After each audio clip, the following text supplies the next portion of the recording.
ये कहानी उस वक्त से शुरू होती है जब जेनेट पहली बार क्वांटम रेल में फंस गई थी। वो अपने आसपास की चीजों को देखकर बहुत घबरा रही होती है कि तभी कुछ क्रिएचर्स उनके ऊपर हमला कर देते हैं। वो उनके हमले से खुद को बचाने की कोशिश कर ही रही थी कि उसे वहाँ पर एक और आदमी दिखाई देता है जो उससे पूछ रहा था कि वो लोग कहाँ पर हैं। ये आदमी होता है कैंग द कॉन्करर। अब कहानी यहाँ से शिफ्ट होती है और हम अपने हीरो स्कॉट यानी कि एंट मैन को देखते हैं। जब से वो एवेंजर में शामिल हुआ था लोग उसे जानने लगे थे। जो पहले उससे नफरत करते थे अब उसके दोस्त बन चुके हैं और उसकी गर्लफ्रेंड होप अब अपने डैड की कंपनी संभालती है और वो पिम पार्टिकल का इस्तेमाल दुनिया को एक अच्छे भविष्य देने के लिए कर रही है। उनकी लाइफ बिल्कुल सही चल रही थी, यहाँ तक कि स्कॉट ने अपने ऊपर तो एक बुक भी लिखा था और अब वो कोई काम न करके बस एक अच्छा डैड बनकर रहना चाहता है। वहीं स्कॉट को जेल से कॉल आता है कि उसकी बेटी कैसी को उन्होंने एक होमलेस पीपल के लिए ऑर्गेनाइज्ड प्रोटेस्ट से गिरफ्तार कर लिया क्योंकि वो पुलिस के काम में रुकावट बन रहे थे। स्कॉट और होप जाकर उसे छुड़ाते हैं और अपने साथ लेकर आते हैं। स्कॉट उसे समझा रहा था कि उसके हीरो बनने के चक्कर में वो किसी दिन बहुत बड़ी मुसीबत में फंस सकती है, पर कैसी का कहना था कि अब वो बड़ी हो चुकी है और उसके पास खुद का एक सूट भी है तो अब वो अपनी हिफाजत खुद कर सकती है। यहाँ पर स्कॉट को पहली बार पता चलता है कि कैसी के पास भी एंटमैन का सूट है जिसे होप ने उसे दिया है। आगे हम उन लोगों को हैंक और जेनेट के साथ लंच करते हुए देखते हैं। वो सब अब साथ ही रहते थे जहाँ कैसी हैंक और होप के साथ मिलकर क्वांटम रेल्म के बारे में और जानने की कोशिश कर रही है। हैंक स्कॉट को दिखाता है कि उसने एंट्स के ऊपर कुछ और भी काम करना शुरू कर दिया है। वो सारे एंट्स खुद ब खुद हैंक के मुताबिक कुछ भी बिल्ड कर सकते थे। वहीं कैसी भी सबको बताती है कि उसने एक डिवाइस बनाया है जिससे वो क्वांटम रेल्म के बारे में और अच्छे से जान सकते हैं। लेकिन इस बात से जेनेट जरा भी खुश नहीं थी क्योंकि उसने अपनी जिंदगी के 30 साल वहाँ बिताए थे और उसे पता था कि क्वांटम रेल्म कितना खतरनाक साबित हो सकता है। लेकिन कैसी उनसे कहती है कि उन्हें क्वांटम रेल्म के बारे में जानने के लिए वहां जाने की कोई जरूरत नहीं, वो अपने डिवाइस की मदद से यहीं पे रहकर वहां के बारे में जान सकते हैं। उसका वो डिवाइस एक रेडियो सिग्नल क्वांटम रेल्म में भेजता है और वहां से फिर वो सारा डेटा कलेक्ट करके उन्हें दिखाया जाता है। लेकिन रेडियो सिग्नल की बात सुनते ही जेनेट घबराने लगती है और वो तुरंत ही उससे वो डिवाइस को बंद करने को कहती है और खुद ही जाकर उसे बंद कर देती है। लेकिन तभी वो डिवाइस फिर से ऑन हो जाता है और वो वहाँ की सारी चीजों को अपने अंदर खींचने लगता है जिसकी वजह से वो भी उसी के अंदर सभी क्वांटम रेल्म में चले जाते हैं। साथ ही हैंक के वो एंट्स भी उनके साथ अंदर आ गए थे। अब वहाँ पे स्कॉट और कैसी एक जगह पे साथ ही लैंड हुए थे। वो अपने आसपास देखकर ये समझ ही नहीं पा रहे थे कि आखिरकार वो है कहाँ पर। इधर होप और हैंक जेनेट को ढूंढ रहे थे। तभी वहाँ पर जेनेट आकर उनसे छुप कर रहने को कहती है। इधर स्कॉट होप से कांटेक्ट करने की कोशिश कर रहा था पर उसका कांटेक्ट हो नहीं पा रहा था। वो कैसी को बार बार ये दिलासा दे रहा था कि वो सब सेफ हैं, उन्हें कुछ भी नहीं होगा। पर तभी उनके ऊपर एक बड़ा सा क्रिएचर हमला करता है। वो क्रिएचर उन्हें मारने ही वाला था कि तभी कुछ लोग आकर उस क्रिएचर को मारकर उन्हें बचा लेते हैं। वो लोग वही क्वांटम रेल्म के रहने वाले थे। वो उन दोनों को पकड़कर अपने साथ ले जाते हैं और वो स्कॉट को एक ड्रिंक पिलाते हैं जिसके पीने के बाद वो उनकी लैंग्वेज समझने लगा था। वहाँ स्कॉट सबको अपने बारे में बताता है कि वो लोग कैसे यहाँ पर पहुँचे और वो उनके लिए कोई खतरा नहीं है। लेकिन वहाँ की लीडर जिसका नाम जेंटूरा था वो उससे कहती है कि वो लोग भी ऊपर से आए हैं और उनके पीछे पीछे वो कॉन्करर भी आता ही होगा जिसने उनकी इस दुनिया को बर्बाद करके नर्क बना दिया। पर स्कॉट को समझ नहीं आ रहा था कि ये कॉन्करर कौन है। इधर जेनेट को वहाँ के कुछ लोगों का एक ग्रुप मिलता है जो उसे पहले से जानते थे। ये देखकर होप और हैंक पूरी तरह से हैरान थे। वो उन लोगों को एक क्रिएचर देता है जिन पर वो सवारी कर सकते थे। वो तीनों उस पे सवार होकर एक जगह पे पहुंचते हैं जहाँ जेनेट हैंक और होप को भी वो ड्रिंक पिलाती है जिसकी वजह से वो भी वहाँ के लोगों की लैंग्वेज को समझने लगे। वहाँ वो अपने एक पुराने दोस्त क्राइलर से मिलकर वहाँ से बाहर जाने में उसकी मदद मांगती है क्योंकि उस आदमी के साथ मिलकर जेनेट ने कॉन्करर के खिलाफ जंग किया था और वो लोग वहाँ के रेबेलियन कहलाते थे।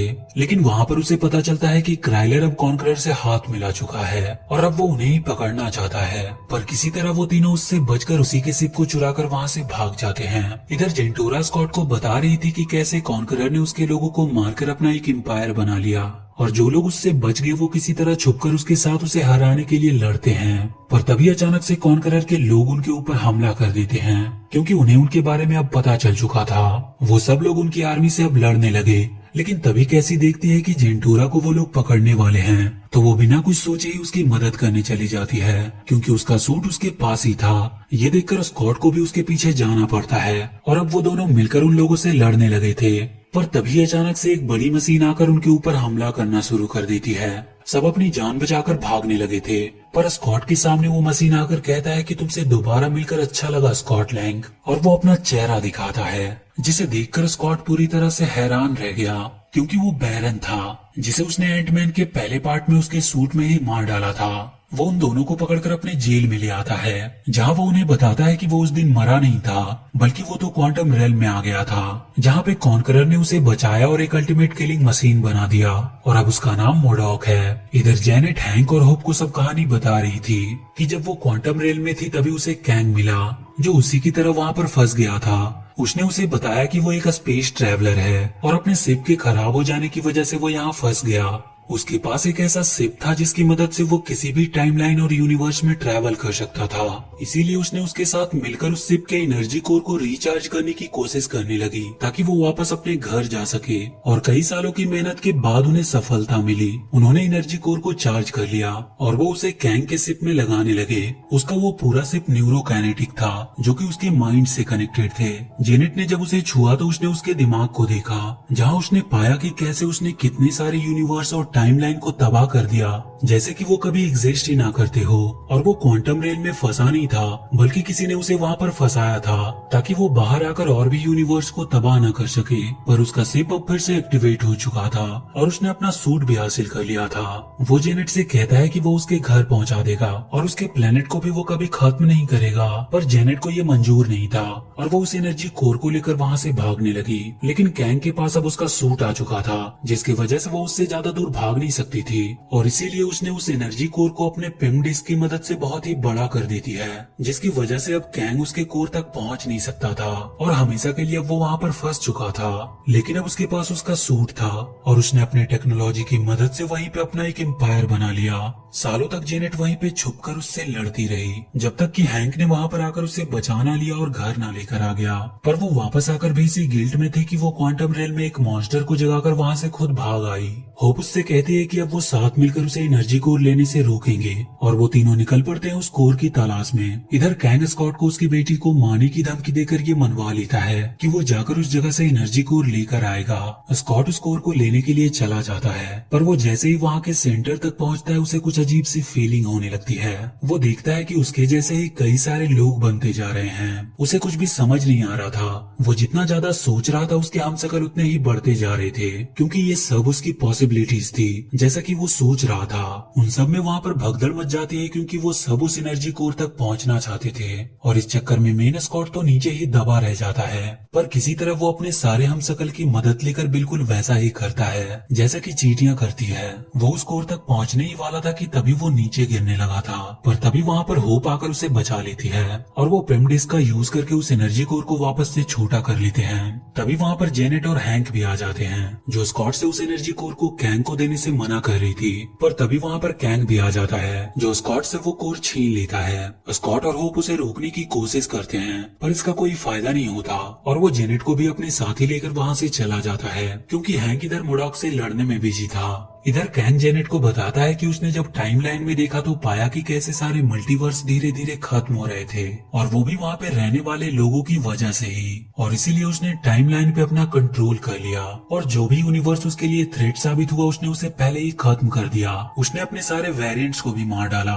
इसमें भले ही उसने क्यों ना ट्रिलियंस लोगों को मारा हो, पर इन सबसे उसे कोई फर्क नहीं पड़ता। इधर स्कॉट और होप के पास हैंक आता है, जिसके साथ उसके एंड्स थे, जो कि अब काफी बड़े बड़े लग रहे थे। वो बताता है कि इन चींटियों ने इस क्वांटम रेल में कई सालों को 1 मिनट्स में बिताया है, और ये अपने इंटेलिजेंस की मदद से और भी एडवांस होते गए, और फाइनली उन चींटियों ने ही उसे ढूंढ निकाला। वहीं कैसी को जब वहाँ के गार्ड्स ले जा रहे थे तो वो उन्हें मारकर जेल में बंद जेंटूरा को छुड़ा लेती है। उसके बाद जेंटूरा उससे कहती है कि उसे अपने लोगों को ये मैसेज देना होगा कि वो सब कैंग के टावर पर एक साथ हमला करे तो वो कैंग को हरा सकते हैं। कैसी किसी तरह वहाँ के सिस्टम को हैक करके सबको ये मैसेज देती है कि वो लोग टावर के अंदर हैं, और वहाँ के लोगों को टावर पर हमला करने के लिए मोटिवेट करती है। स्कॉट भी ये सुन रहा था, और वो सब भी अब टावर की तरफ बढ़ने लगते हैं। लेकिन कैंग अब अपने पूरे एम्पायर के साथ ही वहाँ से भागने की फिराक में था। वो एनर्जी कोर को अपने शिप में लगा देता है और लॉन्च का ऑर्डर देता है, पर अब स्कॉट काफी बड़ी साइज में आकर वहाँ चारों तरफ तबाही मचाना शुरू कर देता है। कैंग के सारे शिप्स उसे रोकने की कोशिश कर रहे थे, और तब तक वहाँ के सारे लोगों ने भी वहाँ पर आकर हमला करना शुरू कर दिया था। वहाँ के सारे लोग टावर के काफी करीब पहुँच चुके थे। इधर मोडोक जब कैसी को मारने ही वाला था कि तभी कैसी अपना साइज बहुत बड़ा करके उसे एक पंच देती है और उसे मारकर वहीं पर फेंक देती है। कैसी उससे कहती है कि वो अब भी सुधर कर कुछ अच्छा काम कर सकता है। इधर कैंग का शिप अब टेक ऑफ करने ही वाला था, लेकिन स्कॉट के एक झटके से वो पूरी शिप टूट जाती है, जिसकी वजह से कैंग अब बाहर आ चुका था और वो वहाँ के लोगों को मारना शुरू कर देता है। उसके सामने कोई भी टिक नहीं पा रहा था, यहाँ तक कि स्कॉट भी उसके हमले को झेल नहीं पा रहा था। वो स्कॉट से कहता है कि उसे पता नहीं कि उसने कितने सारे यूनिवर्स को खत्म किया है और साथ ही कितने सारे एवेंजर्स को उसने मार गिराया है। पर तभी वहाँ पर वो बड़ी बड़ी एंट्स आती है जिसे हैंक लेकर आया था। वो सारे एंट्स कैंग के ऊपर हमला कर देते हैं। वो इतने ज्यादा थे कि कैंग के लिए उसे रोक पाना मुश्किल हो रहा था। उसने अपने चारों तरफ एक शील्ड बना लिया था कि वो उनसे बच सके, लेकिन तभी अचानक से उसके ऊपर मोडॉक का हमला होता है, जिसकी वजह से वो शील्ड टूट जाती है और सारे एंट्स उस पर टूट पड़ते हैं और साथ ही मोडॉक की भी वहीं पर मौत हो जाती है। तभी जेनेट उन्हें बताती है कि वो जल्दी से टावर में आ जाए क्योंकि वो वापस जा सकते हैं, लेकिन उनके पास अब ज्यादा टाइम नहीं। वो सब जल्दी से टावर के अंदर पहुंचते हैं। वहाँ पे जेनेट ने उस एनर्जी कोर का इस्तेमाल करके एक पोर्टल बनाया था जिससे होकर वो सभी वापस जाने लगे, लेकिन सभी के जाने के बाद स्कॉट के ऊपर कैंग का हमला होता है और वो उसे मारने लगता है। वो उसे मारकर खुद ही उस पोर्टल के थ्रू बाहर जाना चाहता था, लेकिन स्कॉट अपने पिमडिस की मदद से एक बार फिर से उस एनर्जी कोर को डिस्ट्रॉय करने लगता है। ये देखकर कैंग जल्दी से वहाँ से बाहर निकलने की कोशिश करने लगता है, लेकिन जैसे ही वो पोर्टल से बाहर निकलने वाला था उसके सामने होप आ जाती है और वो उसे मारकर उसे एनर्जी कोर के पास फेंक देती है, जिसके फटते ही वहीं पर उसकी मौत हो जाती है। और साथ ही अब वो पोर्टल भी बंद हो चुका था, लेकिन वो दोनों इस बात से खुश थे कि उन्होंने क्वांटम रेलम को डिस्ट्रॉय होने से बचा लिया। पर केसी अपने डिवाइस का यूज करके एक बार फिर से उनके सामने वो पोर्टल खोल देती है और फिर वो दोनों भी वापस आ जाते हैं। और इसी के साथ ये मूवी यहीं पर खत्म होती है। तो वीडियो अगर अच्छी लगी हो तो please do like and share this video and please subscribe to my channel and press that bell icon.